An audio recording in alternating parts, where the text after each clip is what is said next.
How can you stay hyper-focused and overcome the shiny object syndrome once and for all? I'm here with Arno Jansen today. Arno helps people build their dream life, and many of his clients are building businesses not only to finance their dream life, but they also want to increase their autonomy so that they have more influence on how they spend their time every day. Hi Arno, thank you so much for being here today and for helping us overcome shiny object syndrome. Thanks for having me. I'm excited to be here.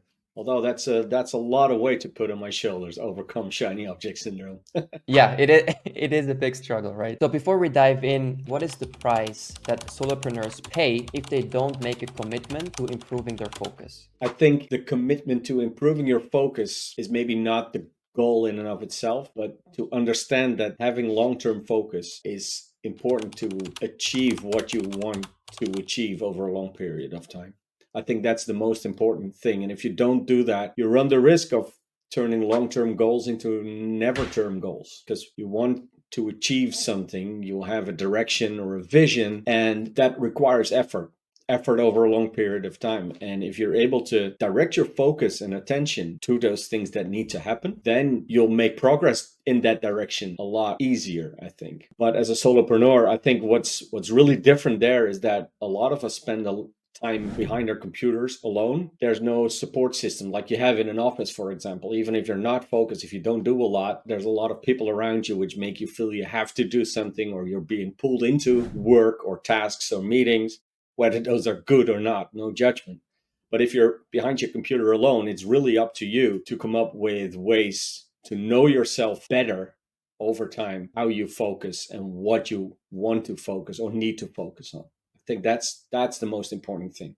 I like how you said that long-term goals become never-term goals. Yeah. That's a good way of putting it. Yeah, I think so, because it's really what you focus on is the direction that you're going in. And I've been traveling on motorcycles a lot over the past decades, and I've done a lot of these extra trainings after you get your driver's license to be better at handling your motorcycle. And there was a police officer once that gave one of those trainings, and he said, a lot of the accidents with motorcyclists that they come across is where the motorcyclist hit a tree or a lamppost when he missed a turn. And it's the one object in that whole turn. How can you actually hit that one lamppost or that one tree? And he says it's what they focus on. That's what they're scared of hitting. So that's where you end up going. It's the same with skiers through a forest. How can they go through the forest without hitting the trees? It's because they're not looking at the trees. They're looking at the snow. That's, I think, what having focus is really all about. And that's when you turn those long-term goals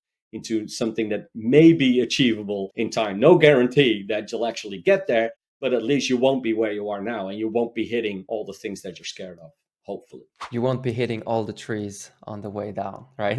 Exactly. So what have you observed in your clients who, really made the effort to improve their focus and learned to focus better? I think there's different levels of focus, and it really depends on the level that we're addressing and that I'm addressing with my clients as well. If focus is all about, I need to write a blog post or a script or an email or a book, then it is very much about having the environment that does not distract you and having a plan. But there's a higher level of focus that is often something that I work with my clients, and that is, what direction do I want to go in? Why am I doing all this? It has a lot to do with clarity, being able to do something, knowing why you do it, why it is important for you to do this. Because a lot of them, myself included, I gave up 2 decades plus of a career in technology when I started to go the path of self-employment, and I didn't take my IT skills into that direction. And a lot of my clients have very similar stories, that they're building something on the side of their regular day-to-day because it's what they're passionate about or what they find meaningful, and that requires clarity. And when you're able to focus, when you're able to put effort into working towards that direction, then you start closing the feedback loop, because now you start seeing the effort you put in has a certain effect on yourself, on the world around you, maybe on people that are reading or listening to what you put out. And through that feedback, things start to get more clear about what you want, why you want it. And that's something that I see in many people that I work with. And that's very different from having the focus on the task at hand, which I approach a lot more in terms of environment design, if you will, like the stuff around you, your routines to get into focus and out of focus. It almost sounds like, and it reminds me a bit of marketing, you know, like tactics versus strategies and even fundamentals. For years in my corporate career, so to speak, I had these yearly moments where we have to come up with plans like, where do you want to be 5 years from now? And I always struggled. And it always gave me stress because I never knew where I wanted to be 5 years from now. And a lot happens between now and 5 years. But what I've come to realize, especially since I became self employed about 3 years ago now, is that it's not about that 5 years from now. It's the direction. It's mostly how narrow your focus going forward is about. And that means the clearer you have that focus of where you would like to end up, no guarantees, but the more clarity you have about what are you saying no to. So if I'm going roughly that direction, it means that everything here is something that I'm saying no to. And that makes saying no a lot easier. That makes answering the question, why do I want to write that book, so much easier. It doesn't make the work easier if you've never written a book. I imagine, I mean, I'm not in that position, but it makes it a lot easier to answer that question for yourself. You mentioned what we're saying no to. That's a great segue into the next question, which is shiny object syndrome. You know, based on the work that you do you believe or do you see that focus is the cure to shiny object syndrome? Or another way of saying it, can focused people still fall for shiny object syndrome? I'd like to think of myself as someone who's focused. Yes, I definitely fall for shiny object syndrome as well. I don't think it's necessarily a bad thing, but shiny object syndrome is a little bit of a container term. It's a little bit, we all have a feeling and about what it is, but it doesn't mean anything specific. So for me, that can be, I want a new gadget or some shiny tech thing. That's a short ebb and flow wave that comes and goes, even though I know what I'm focused on. But the goal of focus is not to be focused all the time. It's to get the stuff done that needs to be done. And shiny object syndrome is definitely in there. I think it's maybe more a personality trait. I don't know really. But what I do find is if people don't have, again, a clear direction, what it is that they value in life or what they want out of their life, then it's a lot easier to get distracted, and fancy stuff or social media posts about some dream life that somebody else has can then quite easily become a shiny object to focus on, because that sounds good, I'll have a little bit of that. Once you have your own idea of, no, I'm pretty sure that success for me looks like this, then it's easier to spot yourself getting distracted, focused on shiny objects. But I play saxophone. I have a very shiny saxophone that I would love to get my hands on, and that probably won't go away anytime soon. But it does help me focus better because I know that that's one of the physical experiences I would like to have. It sounds like to me that shiny objects can be a reward if you're following your goals, your long-term goals, if you're living out your values. And then, as you said, you can feel yourself get distracted, but at that point, you allow yourself to be distracted because you've still done the work that needs to be done. Well, can I ask you a question? What is a shiny object for you that can get you distracted? For me, it's like every time I see an opportunity to make an offer, right? Like there's so many problems in the marketplace, and I know solving the problem will not only help the person, but it will also help me grow my business. But there's only so many problems you can solve, especially as a solopreneur with a small team. So saying yes to solving too many problems is very dangerous to my business. Because that in itself is not necessarily a bad thing, because it would make you money, earn some financial stability.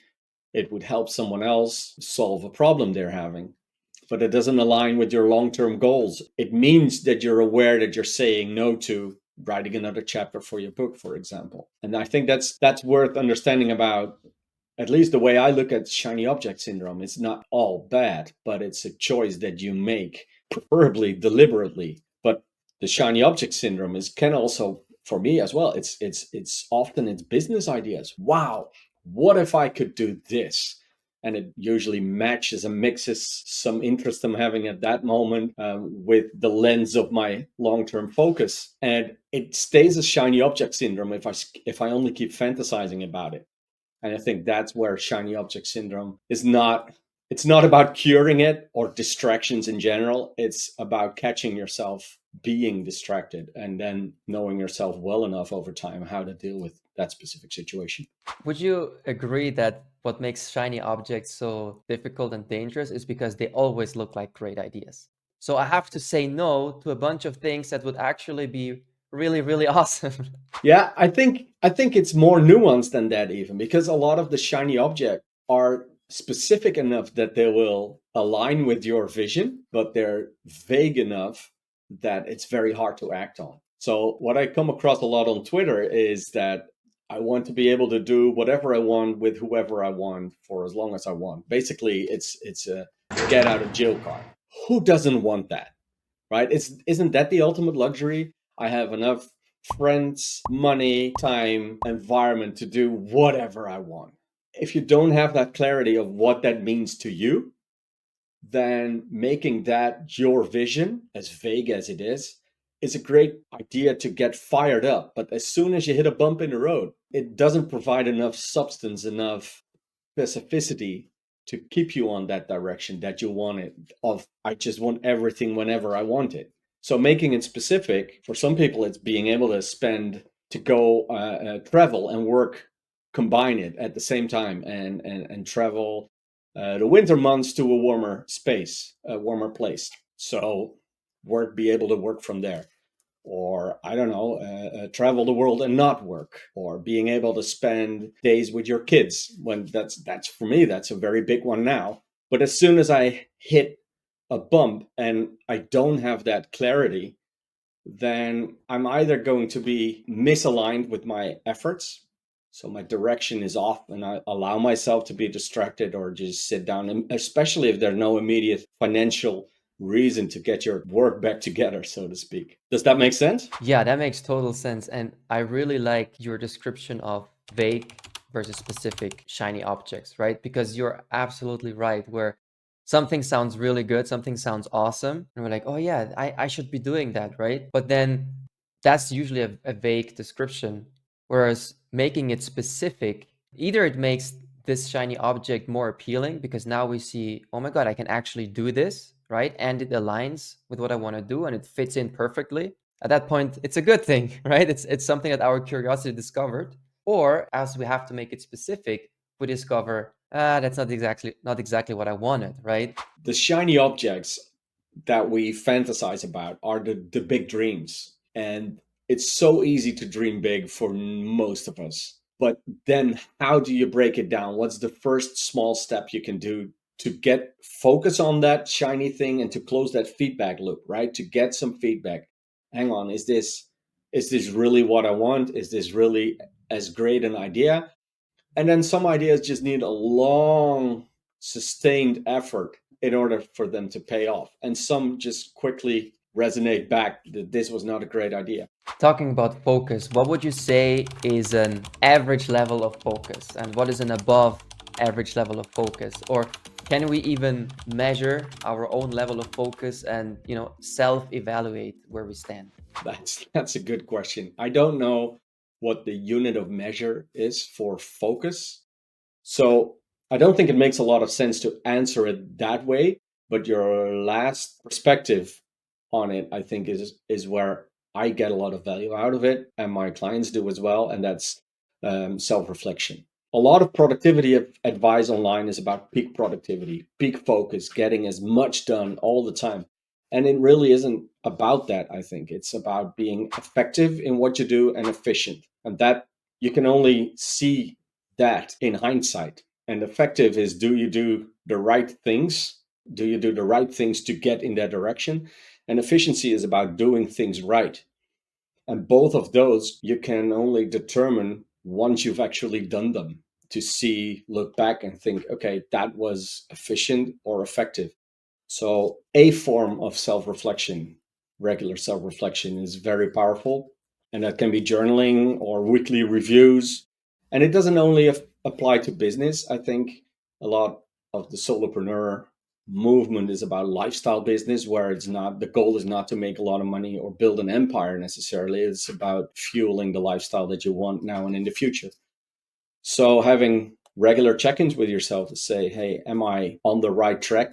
What I did today or this week, did that contribute to that goal? And then for me, quarterly and yearly, I look, is the direction that I'm going in, is that still what I want to go in? So self-evaluating is, I think, very big. Like a pivot. Yeah, pivot or persevere is actually is one of the questions that I ask myself in quarterly and yearly reviews. Should I pivot? Should I persevere? What is one thing that we can do to start improving our focus? And by doing that thing, how long do you think it takes to see an improvement? Again, I think the answer is highly dependent on what level of focus you want to improve. So if it's the task at hand, so to speak, then a lot of improvement can usually be had in the form of optimizing your environment and creating routines. And I'm not talking about waking up at 4 a.m., taking a cold shower, and then running half a marathon before the rest of the world wakes up. If that's you and that works, amazing. But you are already doing that. I'm not convincing you to change that. But to have a routine so that you don't have to reinvent the wheel every day, that is very powerful. End your day knowing what your big task is for tomorrow, for example, if we're talking about the business. And higher level of focus, it's really, again, about reflection, coming up with what it is that you want, what's the direction, making that clear. There's a bunch of questions that you can reflect on, but a lot of it is, where do I want to go? What do I want to experience? Is there a skill that you would like to learn? And it doesn't have to be monetized in your business. And you don't even have to explain it in great detail, because a lot of the stuff we know, we feel deep inside, it resonates. And then what needs to happen for you to do that? I think that brings a lot of focus in the longer term, knowing why you're putting yourself through this. This is awesome. So if I can summarize what you recommend, for people watching this on YouTube or listening on Spotify, right? Like morning and evening routines is a good way to start, and quarterly and yearly reflections, like written reflections. The frequency doesn't really matter. There's no magic that unlocks when you do it every 30 days, but to do it regularly and to build up a trend, to see trends over time, that's where the value is. If you do it once every week, only when you're feeling very down or you had a bad week, then that becomes your narrative. That is what you compare yourself against. If you had an amazing week, that's what you compare yourself against. But if you have 10, 20, 30 weeks in a row, then you start to see, hang on, was this week a great week? Can I do it? Can I make that repeatable? Or how do I prevent this from happening again? Or was it just happy? Am I going on the right path? So yeah, regular intervals, so to speak. Arno, we started this interview with, right, the question of how can we become hyper-focused? What does it take to overcome shiny object syndrome? And quite honestly, I feel like you've debunked quite a few of the myths around hyper-focus and shiny object syndrome, right? Like, I know that's your brand. You take a very nuanced approach, and you've brought a lot of nuance here to this topic today. Thank you very much. What is one final advice that you would give to people before we wrap it up? I think one advice would be to know the direction you're going in, but please look for ways to put a little bit of what you want ultimately into your day to day. And that resonates very closely to me, because I've seen it as I'm getting older. I'm 45 as we record this. I start seeing people who did live that life of saving money, working towards retirement, and then even before they retired, getting sick or have a pandemic or losing loved ones while you're in good health yourself. Find ways find ways to know why you're going in this direction, and then find a way to put a little bit of that into your day today and tomorrow. How can people reach out to you if they need help finding their direction in their life and in their business? There's a couple ways actually, Morris. First, you can read the articles on my site, which you can find at tryingisbeing.com. And I think that says a lot about my approach to life and goals. And that's all there for free. And I offer coaching consulting services. So you can reach out by sending me an email, hello@tryingisbeing.com. And by the time this goes live, there's a free email course to help you build your focus day to day and long term. It's a 7-part email series during the week. And you'll find that at tryingisbeing.com/focus finder. Is that focus hyphen finder or just focus finder, one word? It's one word, but now that you mention it, I'll make sure that the other one links to that as well. Perfect. All right. So to get more from Arno, sign up for his newsletter at tryingisbeing.com, and also sign up for his new email course on the topic of focus, which is tryingisbeing.com/focus finder. Thank you so much, Arno. I appreciate your time and your insight. And I'll see you on Twitter, I guess. I guess so. Thanks for having me. It was a lot of fun. And I hope people get a little bit, a nugget of value out there to help them move forward.